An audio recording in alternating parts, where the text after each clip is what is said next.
Okay, bali po kasi yung SPES, it's a Special Program for Employment of Students. Yan po yung programa na naglalayo na tulungan yung mga bata na walang kakayanang magpaaral yung mga magulang. Nung first time na pagpasok ko po sa SPES, walang-wala akong alam, tapos walang mga friends. Kasi sobrang mahihain po ako before. Yung tipong hindi ako makalabas ng bahay.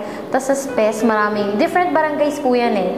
Mga kabataan, different barangays. Tapos hindi ako nakikimingle. Talagang pag upo kong ganyan, nandito lang po talaga ako. Hindi ako po... Tapos pag may mga nagtatanong na speakers, hindi ako nagtataas ng kamay.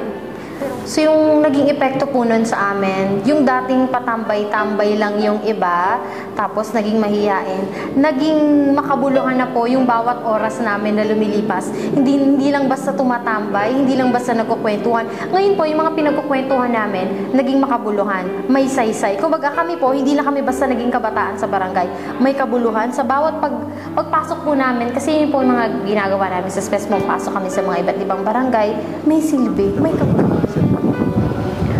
Nakita ko po na nung nakapag-join na ako sa SPES, hindi naman po sa pagmamayabang, pero talagang na-feel ko na meron akong gagampanan, parang sa sarili ko na parang meron akong kailangan gawin na dapat gampanan. Yun po yung naramdaman ko. Ano yung dapat mong gampanan ako?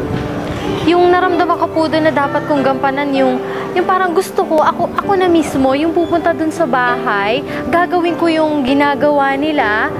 Gusto ko ako mismo yung makaalam nung pangangailangan at tunay na kalagayan ng bayan eh. Ayoko po nung nakita ko lang sila, ginagawa yun, parang ako mismo, gusto ko ako po yung gumawa niyan. So nag-apply po ako sa programa ng ALS. Yung ALS po ay Alternative Learning System. Yun po yung programang nakikita ko na sasagot sa pangangailangan ng mga kabataan at mga bawat mamamayan ng San Isidro na hindi nakatapos. Yung ALS po kasi, yung programa na yon ay intended for out-of-school youth and even adult. Ay binibigyan sila ng tutorial. Depende po, let's say yung may kapansanan. So, individual tutorial po kami yung sa may mga kapansanan.